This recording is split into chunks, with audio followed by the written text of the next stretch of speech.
Beautiful. All right. Happy Friday, everyone. Welcome to session 4. We're really excited because today's presentation is just going to be coming from the FYI team. We're going to walk you through some of our campaigns and how we've worked with other nonprofits in New York City to help bring their stories and visions to life and just start thinking about different ways that we've implemented various strategies depending on the issue or campaign objectives. So feel free to drop any questions in the chat. And then right after this, we'll head into breakout rooms and we'll have a survey at the end also for everyone to complete. So let's get into it. Just to ground ourselves into why the collab is such a critical program for New York City, nonprofits are trusted messengers that play a critical role in creating an informed public and a more inclusive democracy. But very often nonprofit comms are just not funded, and thus the public square is dominated by commercial advertising.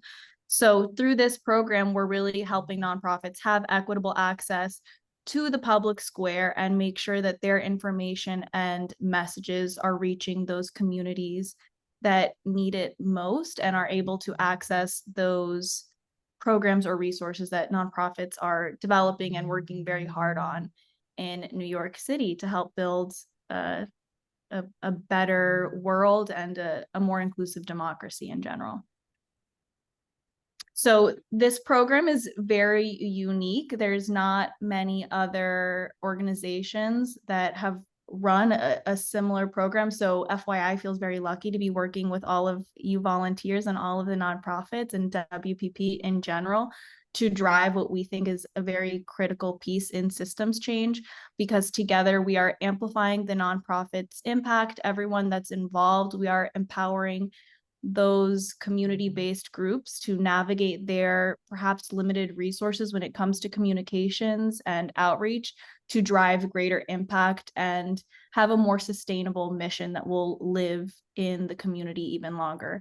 And beyond that, we are breaking philanthropic norms, because very often groups will just, foundations or companies will just contribute to nonprofits financially. And through this model, we're able to provide real support, engage more deeply with the nonprofits, and really hear their stories.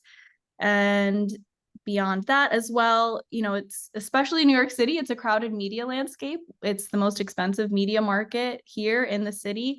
And we're able to strategically position nonprofit campaigns for maximum visibility, breaking through that clutter, which is not very often happening in New York City. So we feel very blessed to be doing that.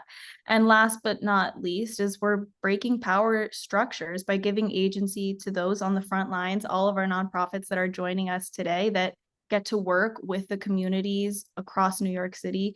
We are providing them and empowering them to take control of their own narratives and advocate for lasting change in the public square.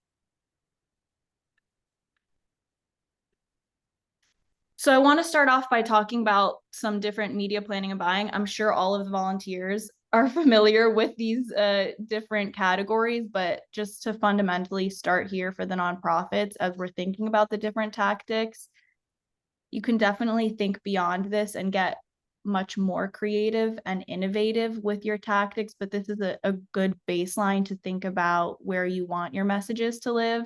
And starting with traditional media placements, those are typically considered public transit. When you go onto the subway and you see posters on platforms, when you see posters in subway carts, it's billboards on the side of buildings or on the side of highways and roads. And it's newspapers, it's print media, and that could include ethnic media. So if you're very specifically targeting a Latin American community or an Asian American community, you can select very hyper-local newspapers that are only published in those languages and get very specific with those papers. But you could also just go for the New York Times or the New York Post. It kind of ranges. And then, of course, there's digital, so you could do paid social media. And within that, you could also think about what platforms your target audience lives in, and that might be TikTok if you're going younger, Facebook if you're going older, and there's also digital as well, which isn't mentioned here. Obviously, this is not a fully comprehensive list, but just to get you thinking about what traditional media can mean. And what's important to think about for traditional media is that very often, in comparison to guerrilla, which I'll explain in a bit, traditional media has a lot of guidelines and restrictions. And oftentimes, when FYI is advocating for our nonprofit partners in the traditional media spaces, those restrictions can be hard for us to navigate, especially when we're looking for donated or discounted space as it pertains to PSAs. So a PSA is a public service announcement, and that's what we're all here to build together, is a public service announcement on behalf of the nonprofit. And most traditional media vendors have to provide a certain percentage of donated space to PSAs.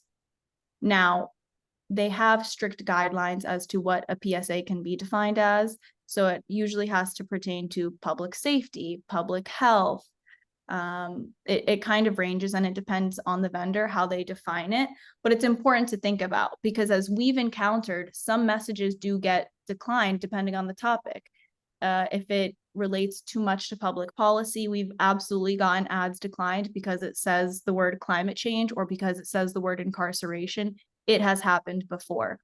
And that is just part of FYI's overall mission, to make sure that these messages are centered in the public square.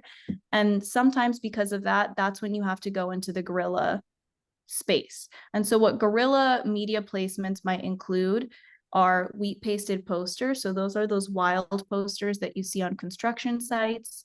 You could think of sidewalk chalk, sidewalk vinyls, projecting art onto the side of a building, digital billboard trucks that drive around the city or drive around a certain neighborhood. You can absolutely get crazier with it. Like I've mentioned, we've done messages on the side of sanitation trucks. We've done messages in fortune cookies. There's definitely other ways to go about it. And it's fun to think about who your audience is, where they're gathering, and what their interests are. And that's when you can start to really brainstorm with your team.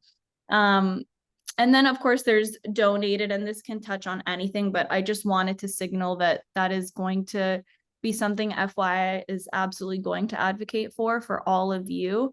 So we have gotten many donations in the past from New York Magazine, iHeartRadio, Viacom, and we're hoping to get more spaces for you all this year as well.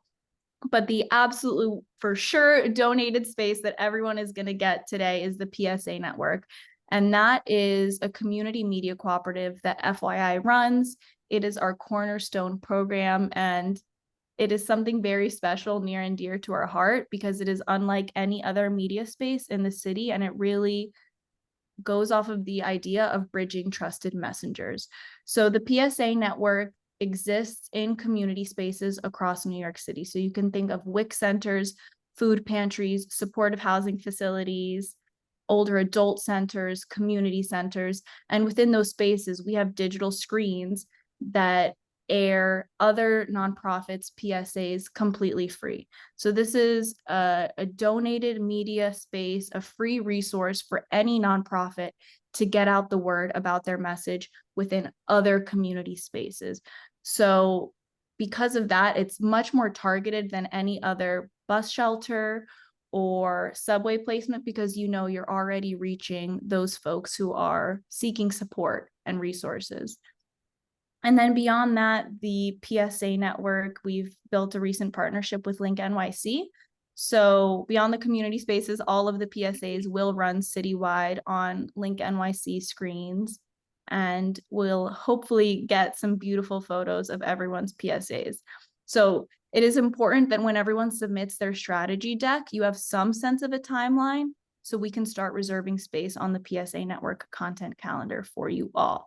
And we can provide estimated impressions and media costs for this space. And that'll be a really great story to tell funders or supporters, to show how your message is living out on the streets and how you are executing your mission beyond just direct service. Ooh. Okay. If anyone has a question, just drop it in the chat. I see someone's hand is raised. And then we'll talk about the Impact Artist Network. So this is another key part of our work, is bringing in artists in our campaigns whenever possible. I know I've talked to a few teams about how you all want to bring in photographers or illustrators to help execute your creative concept. And definitely in today's breakout rooms, we can talk about that more deeply together.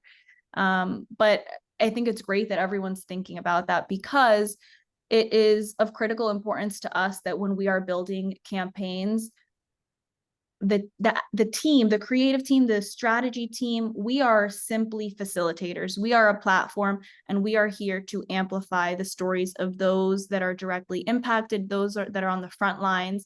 And if we can use an artist or a creative that has experience with the issues that we are speaking on, and we can help them tell their story in the public square, that just builds an even more authentic campaign and will speak more true to the heart of the issue that we're working on.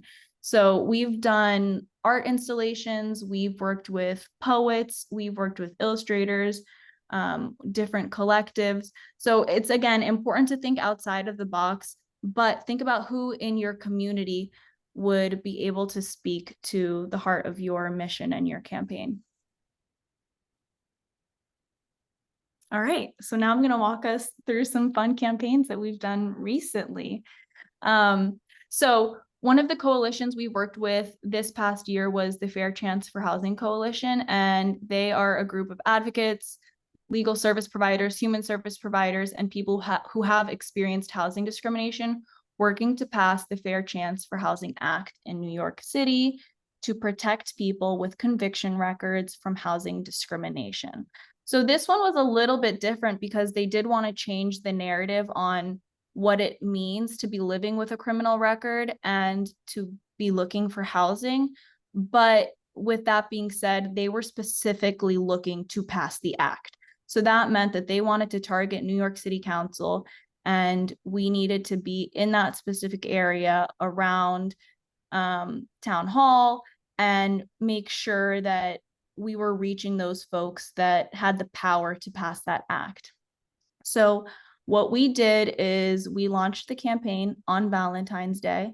We knew that there were a few key meetings happening at City Hall, and for about 4 days following Valentine's Day, we had digital trucks posted up outside of City Hall with these beautiful messages like, your past shouldn't limit your future, everyone deserves a home, a criminal record shouldn't follow you forever.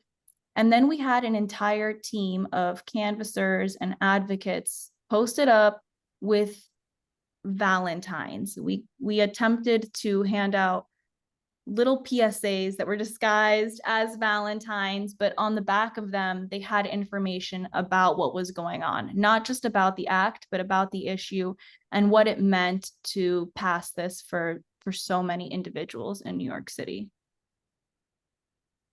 And they also were able to hold a press conference right outside of City Hall with some of their signs and gear.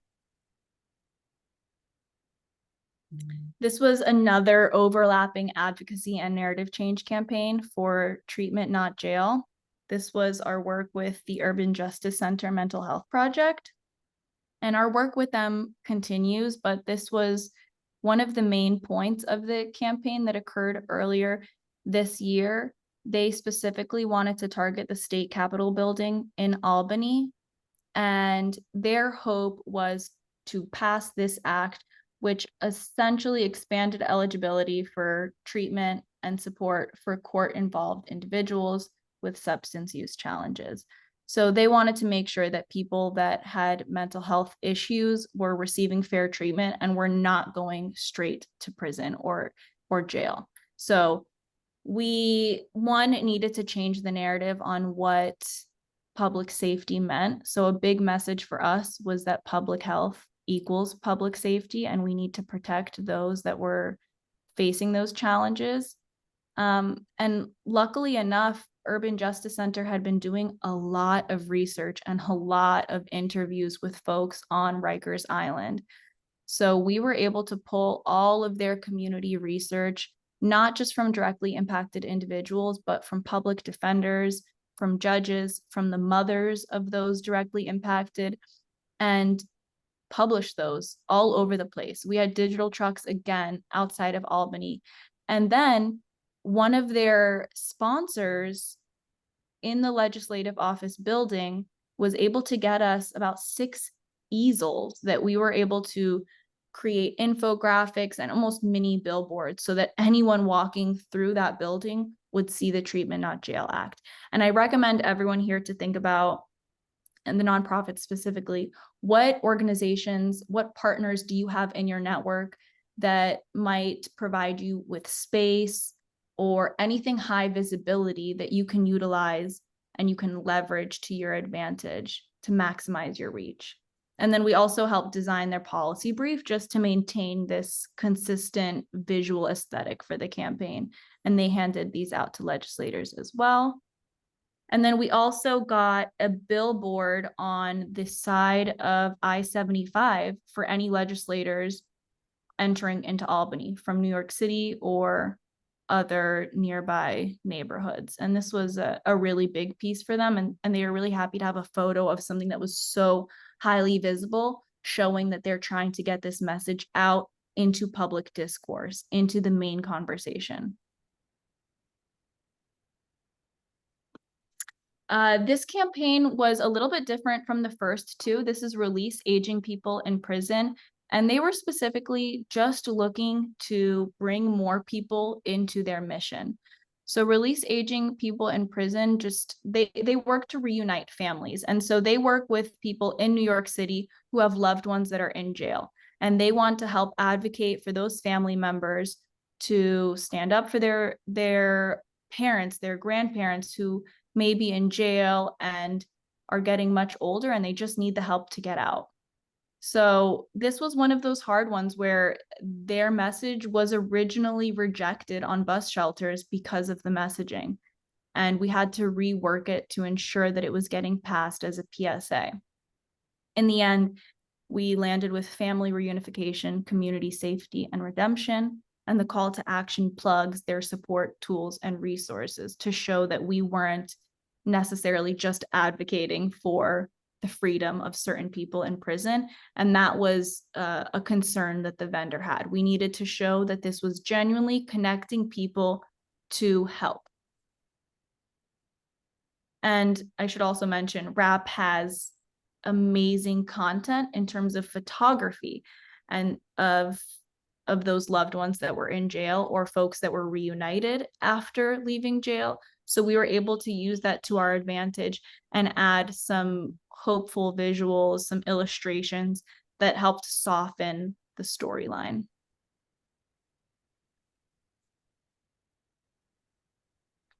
And then Unlock NYC.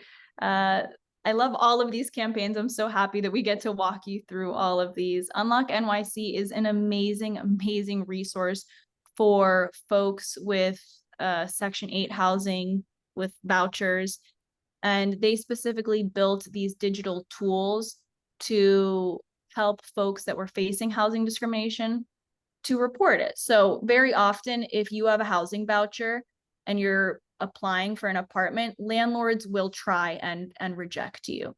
And that is not within their rights. And it's important that folks know that that's against the law and that they can report it and that they have the right to a home.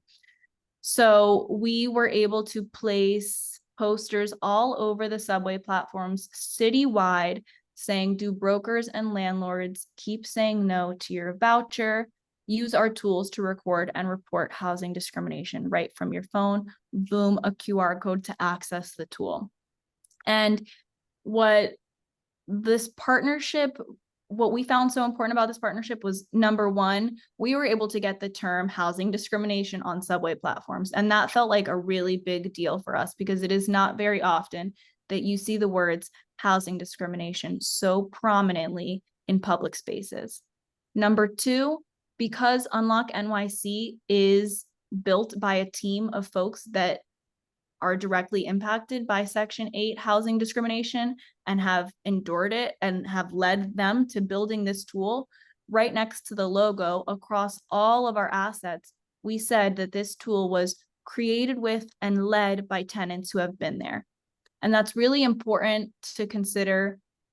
As I keep saying, all of us, all of these nonprofits, we are trusted messengers, and we want to make sure that the folks that we're trying to reach know that we are a credible source and we're coming from a place of love and we want to be there for them. And there's just a general mistrust of government, of different PSAs. So any way that we can establish that connection is really, really important.